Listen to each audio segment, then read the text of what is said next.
மாப்பிள்ளை நம்ம வீட்டுக்கு வரணும். வந்து அந்த வீட்டோட பேச்சுவார்த்தை இல்லாம இருந்தா எல்லாம் சுமூகமா முடிஞ்சிரும்.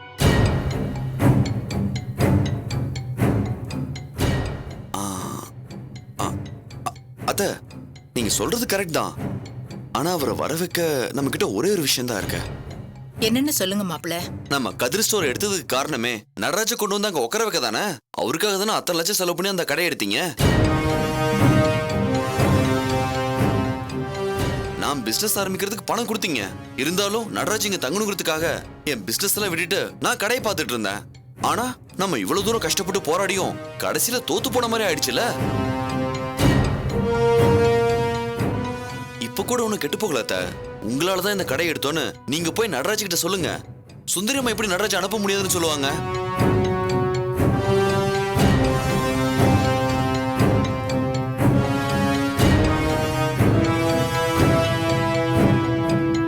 அவங்க வீட்டுக்கார் பேர்ல இருக்கிற கடை தானே, அவங்க பையனுக்காக எடுத்த கடை தானே.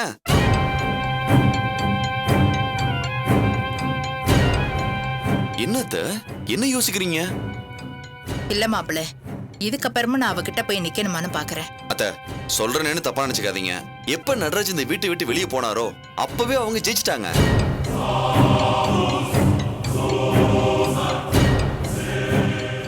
ஒன்னும் படிக்காத அவங்களே தந்திரமா திட்டம் போட்டு நடராஜ கூட்டிட்டு போயிட்டாங்க. ஆனா நீங்க யாருங்க அத்த? 10 பிசினஸ் கட்டி மேக்கர் ஆளு அவ்வளவு சாதாரணமா விட்டுட்டீங்க.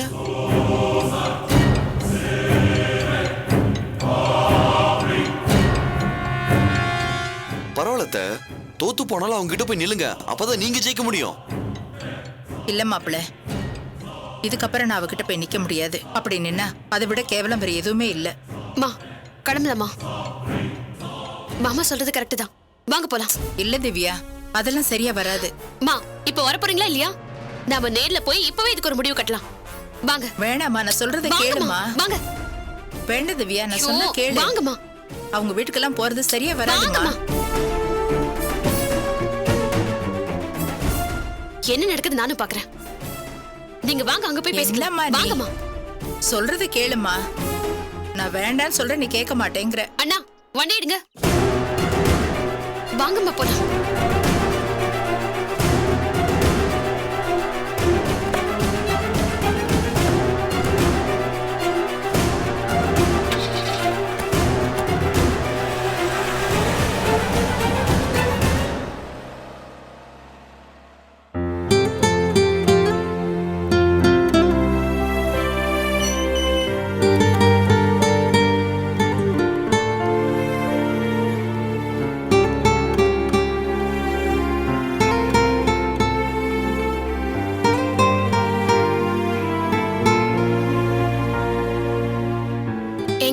பாபு வீட்டுக்கு இன்னைக்கு போனீங்களே, என்னாச்சு?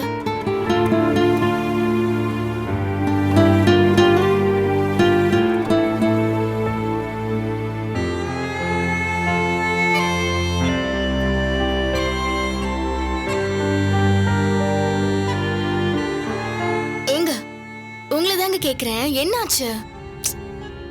இல்ல, அவங்க அம்மா என்ன கண்ணாபின்னா திட்டாங்க. என்னங்க சொல்றீங்க? அவங்க அந்த மாதிரி எல்லாம் பேசுற ஆள் இல்லையே. எனக்கும் தெரியும். நாம அவங்களை எத்தனை வருஷமா பாக்குறோம். சின்ன வயசுல இருந்தே நானும் பாபும் ஒன்னா தான் படிச்சோம். அதனால உன்னை விட அவங்கள பத்தி எனக்கு நல்லாவே தெரியும். அவங்க வீட்டுக்கு நான் எத்தனையோ தடவை போயிருக்கேன். அவங்க அம்மா இந்த மாதிரிலாம் பேசினதே கிடையாது. ஏன் அவங்க அப்படி நடந்துக்கிட்டாங்கன்னு எனக்கு சுத்தமா புரியல. நீங்க என்ன சொன்னீங்க? நான் ஒன்னும் எதுவும் தப்பா சொல்லல. இந்த மாதிரி பாபுவும் நித்யாவும் ஒன்னு சேர்க்கலாம்னு சொன்னேன். அதை கேட்ட உடனே அவங்க அப்படியே கொதிச்சு போயிட்டாங்க. கேக்குறதுக்கே ரொம்ப ஆச்சரியமா இருக்குங்க. அவங்களும் தானே 2 பேரையும் சேர்த்து வைக்கணும்னு போராடினாங்க. ஆமா மைதிலி, ஆனா இன்னொரு பக்கம் யோசிச்சு பாரு. அவங்க கோவத்திலயும் நியாயம் இருக்குல்ல. அதனாலதான் நான் கிளம்பி வந்துட்டேன். நித்யா பண்ணது எவ்வளவு பெரிய தப்பு. ஏங்க அவ பண்ணதும் தப்பு தாங்க. நான் என்ன இல்லைன்னா சொல்றேன். ஆனா இப்பதான் மனசு மாறி ஒண்ணு சேரணும்னு வந்திருக்கால. ஏய், நீ வேற என்ன லூஸ் மாதிரி பேசுற. இதே மாதிரி தான் ஒரு தடவை மனசு மாறிட்டேன்னு சொல்லி அவங்க வீட்டுக்கு போய் மருந்தெல்லாம் குடிச்சு என்னாச்சுன்னு தெரியும்ல. அவ குரலும் போய் அவங்க மேல கேஸ் கொடுத்து அவங்களும் கோர்ட் அது இதுன்னு அலைஞ்சு அவங்க எவ்வளவு கஷ்டப்பட்டிருப்பாங்க. அதனால அவங்க மனசுலயும் கோவம் இருக்கும் இல்லையா? ஏங்க என்னங்க பேசுறீங்க?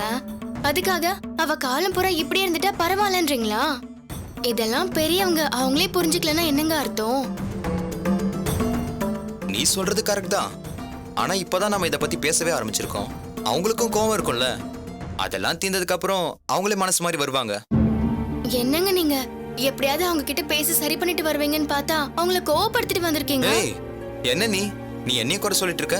நான் என்ன பண்ண முடியும்? நான் போனா அவங்கள பார்த்து பேசினேன். நித்யான்ற பேரை கேட்டதுமே அவங்க காய்ச்சி முச்சுன்னு கத்த ஆரம்பிச்சிட்டாங்க. எனக்கு என்ன பண்றதுனே தெரியல. சரி, இனிமே இந்த விஷயத்தை பத்தி பேசக்கூடாது, கொஞ்சம் ஆற போட்டு பேசலான்னு தான் கிளம்பி வந்துட்டேன்.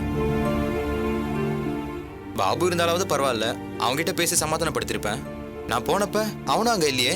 அவங்க அம்மா அவளை பத்தி பேசாத, இங்க நிக்காத, கிளம்புன்னு சொல்லும்போது நான் என்ன பண்ண முடியும்? இங்க பாரு மைத்திலி, எனக்கு பாபு மேல நம்பிக்கை இருக்கு. எனக்கும் தாங்க. யார் என்ன சொன்னாலும் பாபு நித்யாவை எந்த விதத்திலயும் வெறுக்கவும் மாட்டாரு, கைவிடவும் மாட்டாரு. அது வேணா உண்மைதான். அதனால பாபுவோட அம்மாவை பத்தி நம்ம ஏன் வீணா கவலை பண்ணோம்? அவங்கள விடு. ஆனா நித்யாவோட அம்மா அப்பாவால தான் அவங்க 2 பேர் லைஃபும் கெட்டு போச்சு. இப்ப நித்யா மனசு மாதிரி வந்துட்டா. ஆனா பாபுவோட அம்மா அப்பா அவங்கள ஒண்ணு சேர விட மாட்டாங்க போல. அதனால அவங்கள பத்தி நம்ம கன்சிடர் பண்ண வேணாம். நேரா பாபு கிட்ட போவோம், பேசுவோம், அவங்கள ஒண்ணு சேர்க்க முயற்சி பண்ணுவோம். ஆமாங்க, எப்படியாவது நம்ம பாபு நித்யாவை ஒண்ணு சேர்க்கணும். இதுல எந்த மாற்றமும் இல்ல. அப்புறம் இன்னொரு விஷயங்க, இன்னைக்கு ஆபீஸ்ல பாபுக்கு ஃபாரின் ஆப்பர்ச்சுனிட்டி வந்திருக்குன்னு சொன்னாங்க. இதுதான் சரியான டைம். பாபு ஃபாரின் போறப்போ நித்யாவோட சேர்ந்து போற மாதிரி பண்ணணும். என்ன சொல்றீங்க? கண்டிப்பா பண்ணுவோம்.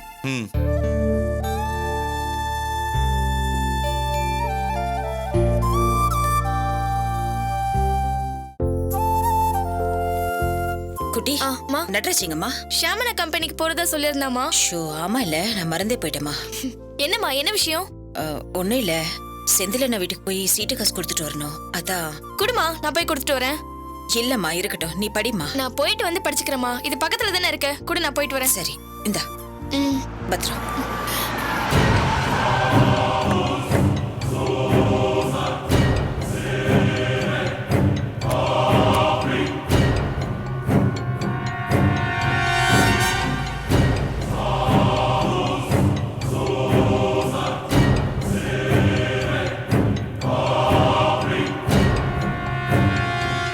வாங்க உட்காருங்க.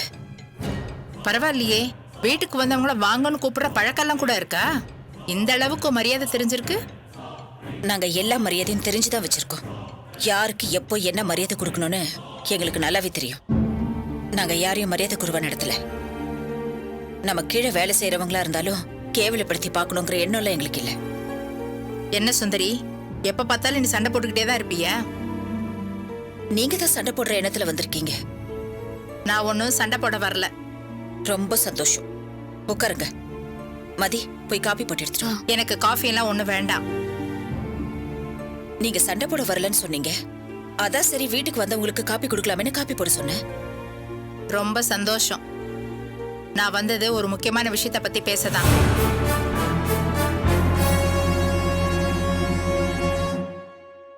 என்னன்னு சொல்லுங்க. இத பார் சுந்தரி, நான் எதுக்கு அந்த கடையை எடுத்தேன்? அந்த கடை இருந்தது உன் வீட்டுக்கார் பேர்ல. அதனால கஷ்டப்பட்டு அவனை பிடிச்சு இவனை பிடிச்சு அந்த கடையை எடுத்தேன். அதுக்கு நான் என்ன பாடுபட்டேன்னு உனக்கு தெரியுமா? என் தகுதிக்கு நான் கேட்க கூடாத ஆளுகிட்ட எல்லாம் போய் கெஞ்சி கேட்டு அந்த கடையை நான் எடுத்தேன். உன் குழந்தைனாரு அந்த கடை எனக்கு கிடைக்க கூடாதுங்கிறதுக்காக என்னெல்லாம் தகுடு தத்தம் பண்ணாருன்னு உனக்கு தெரியுமா?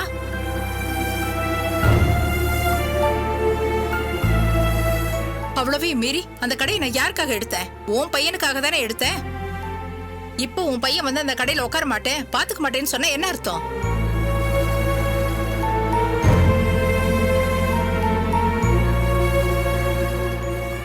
சொல்லு சுந்தரி, இப்ப நான் என்ன பண்ணட்டும்? எப்படி எடுத்தீங்களோ அப்படியே கொடுத்துருங்க.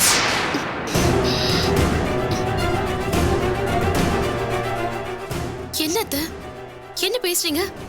நாங்க அந்த கடையை எவ்வளவு கஷ்டப்பட்டு எடுத்தோங்கிறத மறந்துட்டு சர்வசாதாரணமா கொடுத்துருன்னு சொல்றீங்க? ஆமா, அவங்க சொல்றதுல என்ன தப்பு இருக்கு? நீங்க யார் கேட்டு அந்த கடையை எடுத்தீங்க?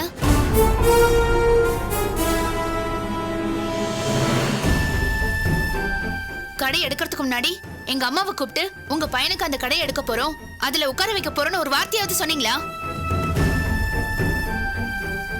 உங்களுக்கு நடராஜை எங்க கிட்ட இருந்து பிரிச்சு கூட்டிட்டு போகணும். அதுக்கு ஒரு காரணம் வேணும். அதுக்காக தான் அந்த கடையை எடுத்தீங்க, அப்படித்தானே? இத பார், எங்களுக்கு அந்த புத்தி எல்லாம் இல்ல. உங்க அம்மா தான் எங்க வீட்டுல இருந்த என் மருமகனை என் பொண்ணுகிட்ட இருந்து பிரிச்சு கூட்டிட்டு வந்துட்டாங்க. நீங்க என்ன பேசுறீங்க? எனக்கு புரியல. பெத்த புள்ள அம்மா கூட இருக்கிறது பிரிச்சு கூட்டு வருதா? நல்லா இருக்குங்க நீங்க பேசுறது. என் பையன் என் கூட தான் இருப்பான். நீங்க நினைக்கிறது நடக்காதுங்க. நான் உங்களை கடை எடுக்க சொல்லல, அவனும் கடையை பாத்துக்க மாட்டான். இப்படி எல்லாம் பேசினா எப்படி அத்தை? அப்ப எல்லார் முன்னாடியும் எங்க அம்மா அவமானப்படணுமா? உங்க குழந்தைனாருக்கு எதிராக தானே எங்க அம்மா எல்லாமே பண்ணாங்க. இப்ப வந்து அவர் கடையை பாத்துக்க மாட்டாரு, திருப்பி கொடுத்துருங்கன்னு சொன்னா என்ன அர்த்தம்?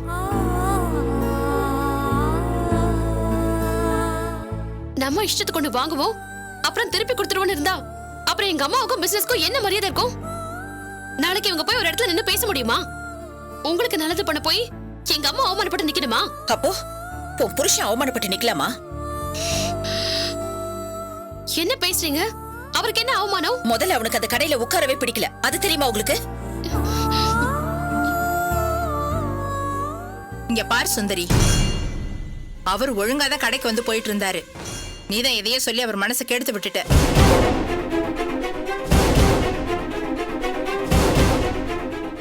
கடையில உட்கார மாட்டாருன்னா இதை விட அவர் என்ன அப்படி பெரிய வேலை பாக்குறாரு? ஷாம் கம்பெனில உட்கார்றது கௌரவம், அவருக்காக நான் சொந்தமா எடுத்து கொடுத்த கடையில உட்கார்றது கேவலமா? இத பாருங்க, பொட்டி கடையா இருந்தாலும் அவன் இஷ்டத்துக்கு இருக்கிறதா அவனுக்கு கௌரவம். ஆமா, இப்படி கௌரவம்னு பேசிதான் இன்னைக்கு நீ இப்படி நிக்கிற. உன் பையனை அதே மாதிரி ஆக்கிடாத. உன் பையனை இதே மாதிரி ஒரு கடையில உட்கார வைக்கணும்னு உன்னால கனவுல கூட நினைக்க முடியுமா?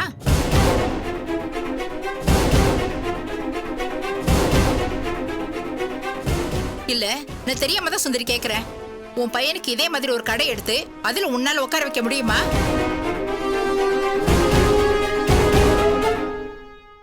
அம்மா, இவங்க கிட்ட என்னமா வீணான பேச்சு? அவரை அனுப்ப முடியுமா முடியாதுன்னு கேளுங்கம்மா. திவ்யா, என்னம்மா பேசுற? அனுப்பணுமா? எங்க அனுப்பணும்? அங்கதான். அவரை நம்பிதானே நாங்க கடை எடுத்திருக்கோம். அவர் வந்து பாத்துக்கணும். முதல்ல நீ இங்க வர முடியுமா முடியாதா அத சொல்லு. இத பாரு சுந்தரி, இப்ப எதுக்கு நீ சம்பந்தம் இல்லாத பிரச்சனை எல்லாம் முடிச்சு போடுற? இப்ப நாங்க கேட்க வந்தது மாப்பிள்ளை கடையை பாத்துக்கு வர இல்லையான்னு தான். மத்ததெல்லாம் நம்ம அப்புறமா பேசிக்கலாம். அப்படி இருக்கிறப்போ நீ எதுக்கு தேவையில்லாம இதெல்லாம் கோத்து விடுற? இப்ப எங்களுக்கு கடை வேணுமா வேணாமாங்கிறது பிரச்சனை இல்லைங்க. திவ்யா இந்த வீட்ல வாழணுமா வேண்டாமா? நீங்க அனுப்புவீங்களா மாட்டீங்களா அத சொல்லுங்க முதல்ல. அம்மா, நல்லா தெரிஞ்சு போச்சுமா. இவங்க நல்லா பேசவும் கத்துக்கிட்டாங்க. அப்படி இப்படின்னு பேசி மொழிகி நம்மள ஆஃப் பண்ணதான் பாக்குறாங்க. உங்களுக்கு யாரும் அந்த கடையை எடுக்க சொன்னது? இப்ப போங்க, நல்லா அவமானப்பட்டு நெல்லுங்க. இதெல்லாம் வேணுமா நமக்கு? திவ்யா, எனக்கு ஒரு விஷயம் மட்டும் புரியவே இல்ல. நீ இப்ப இருக்கிறது நிஜமா இல்ல முதல்ல எங்க வீட்டுக்கு வந்தியே அப்ப இருந்தது நிஜமா?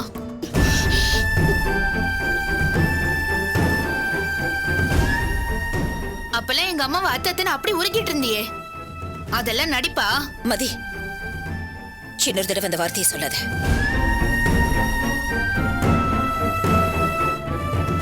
அதெல்லாம் மட்டும் நான் திவ்யாவை குறை சொல்ல மாட்டேன். இவ நம்ம வீட்டுக்கு முதல்ல வந்தப்போ சுத்தமான மனசோட வந்தா. அதுல நான் ஒரு குறையும் சொல்ல மாட்டேன். சொன்னா நான் நல்லா இருக்க மாட்டேன்.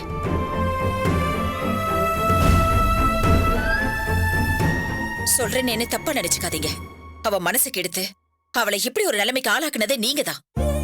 உங்க கௌரவன் பேசி பேசி இன்னைக்கு அவ வாழ்க்கையை கெடுத்துட்டீங்க.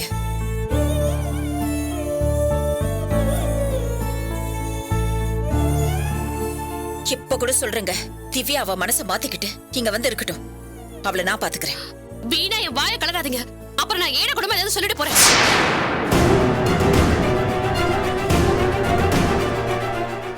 எதுக்கு என் மனசை மாத்திக்க சொல்லிட்டே இருக்கீங்க? அப்படி நான் என்ன தப்பு பண்ணிட்டேன்? என் மனசை மாத்திக்கிறதுக்கு நான் என்ன பைத்தியக்காரியா இல்ல மோசமானவளா? மனசை மாத்திக்கிறதுக்கும் திருந்தறதுக்கும் நான் என்ன தப்பு பண்ணேன்?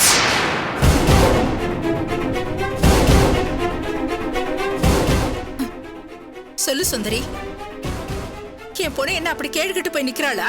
அவ எதுக்காக திருந்தணும்? அதுக்கு முதல்ல காரணத்தை சொல்லு.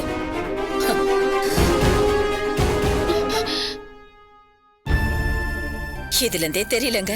இதோ இப்ப கூட நீங்க உங்க பொண்ணை எங்க வீட்டுக்கு அனுப்பணும்னு நினைக்கல. ஒரு சின்ன வார்த்தையை புடிச்சுக்கிட்டு மேலும் மேலும் சண்டையை வளர்க்கணும்னு தான் பாக்குறீங்களே தவிர பிரச்சனையை தீக்கணும்னு நினைக்கல. இதுக்கு மேல உங்ககிட்ட பேசுறதுல அர்த்தமே இல்லைங்க. இனி உங்க விருப்பம். உங்க பொண்ணை நீங்க அனுப்பினாலும் சரி, இல்ல அப்படியே வச்சுக்கிட்டாலும் சரி, போங்க. எனக்கு நிறைய வேலை இருக்கு. குட்டி போய் சீட்டு பணம் கட்டிட்டு வா. ம், மதி சரிம்மா. நீ உள்ள போய் வேலையை பாரு.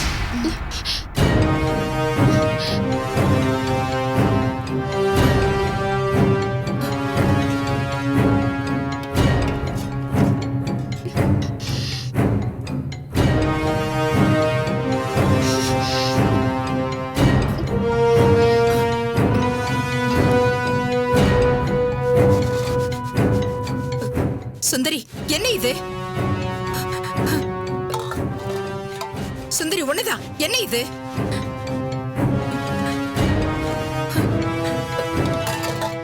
சுந்தரி கேக்குறேன்ல, என்ன இது? மா என்னம்மா நீங்க? அவங்க அவமானப்படுத்துறதுக்காக தான் இப்படி எல்லாம் பண்ணிட்டு இருக்காங்க. நீங்க அவங்க கிட்ட போய் பேசிட்டு இருக்கீங்க. வாங்கம்மா போலாம்.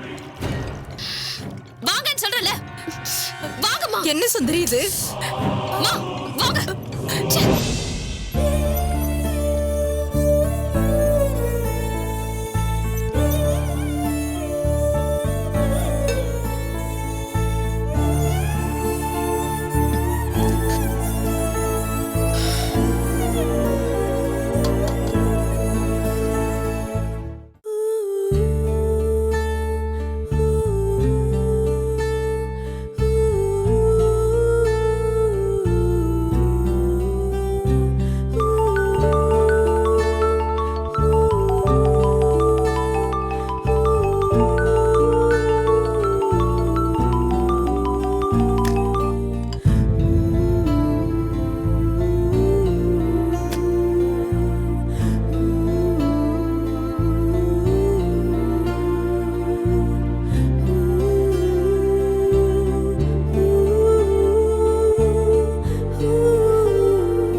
என்ன மைதிலி, என்னாச்சு? ஒன்றும் இல்லைங்க. நித்யா ஃபோன் பண்ணி கட் பண்றா. என்னன்னு புரியல. ஏய், இது கூட உனக்கு புரியல? நீ என்ன லூசா? அவளால பேச முடியாது, அதனால நம்ம ஃபோன் பண்ணி பேசணுன்றதுக்காக கால் பண்றா. நம்ம தான் இன்னும் பாபு கிட்ட இதை பத்தி பேசவே இல்லையே.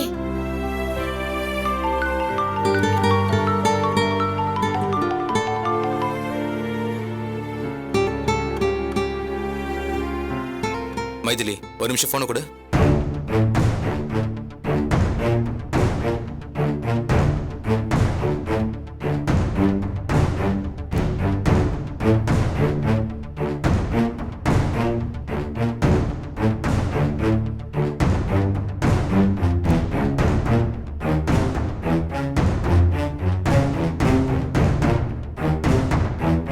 இந்தா, இதை படி.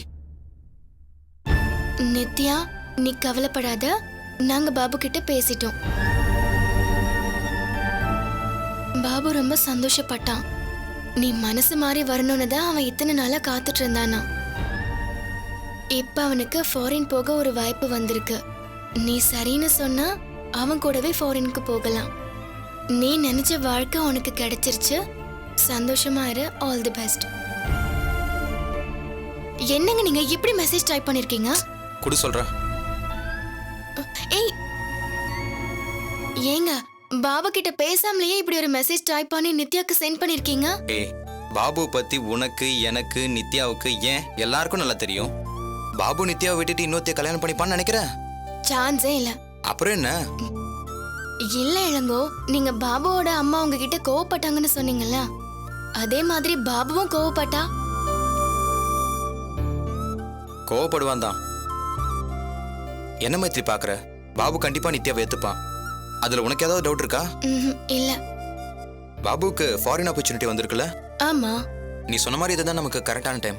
அவனை எப்படியாவது பேசி கன்வின்ஸ் பண்ணிட்டோம்னா பாபு நித்யாவை எப்படியாவது கூட்டிட்டு போயிடுவான். ஆமாங்க, அது என்னவோ உண்மைதான். சோ நீ கவலைப்படாத, நான் அவன்கிட்ட பேசுறேன். அவன் மேல எனக்கு நிறைய நம்பிக்கை இருக்கு. கண்டிப்பா அவன் ஒத்துக்குவான். பாபு நித்யாவை சேர்த்து வைக்கிறது நம்ம கடமை இல்லையா? எக்ஸாக்ட்லி. அப்புறம் என்ன, கண்டிப்பா அவங்க 2 பேரையும் நம்ம சேர்த்து வைக்கிறோம்.